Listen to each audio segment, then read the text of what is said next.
Dan Palmer here, standing here with David Holmgren at Meliadora, and a couple of days back we finished a 4-day workshop on advanced permaculture planning and design process.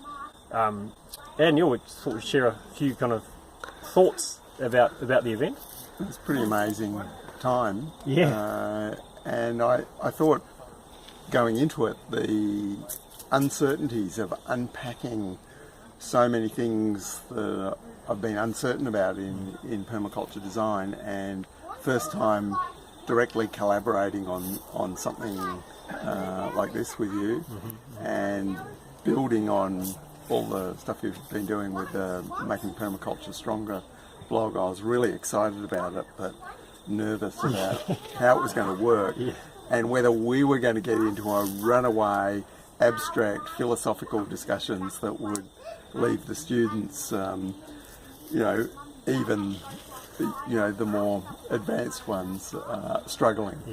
But it didn't happen that way at all, and yet we did get quite deep, I think, into some of the issues and processes. I mean, it was so exciting to look at your design principles in terms of how they plug directly into process, bring some of Christopher Alexander's thoughts out onto the table, and one thing, a highlight for me was spending an afternoon where you took us on a journey through the design process that unfolded over 3 decades here at Meliadora, and seeing the reality of just when decisions were made and how things unfolded and were retrofitted and things emerged. That was rich.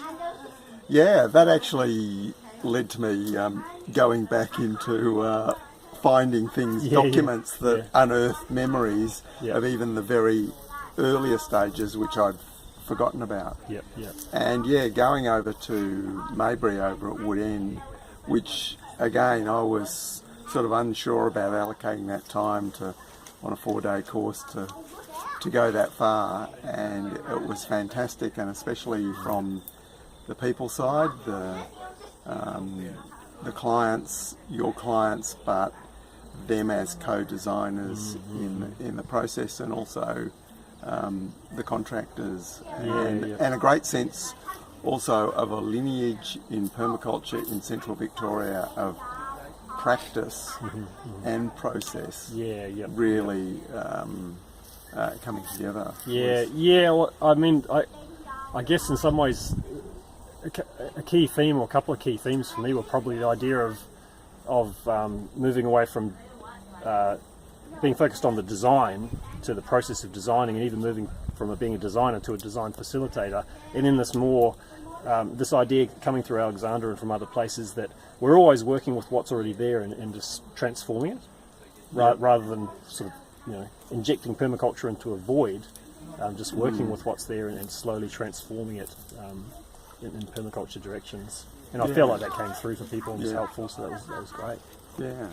And very much plays straight through into my current focus on retro suburbia. We're already dealing with what we've got. How do we incrementally bring that into a better space and a better relationship to those spaces? And the point you put me onto originally, which is that as we enter an energy descent future, we don't have the luxury of just being able to throw fossil fuels at whatever's already there and make it disappear. We have to actually say, okay, well, actually we're going to have to work with what is. So, it makes sense on its own terms, but even more relevant into the future we're moving into. So we should do it again. Yeah, done.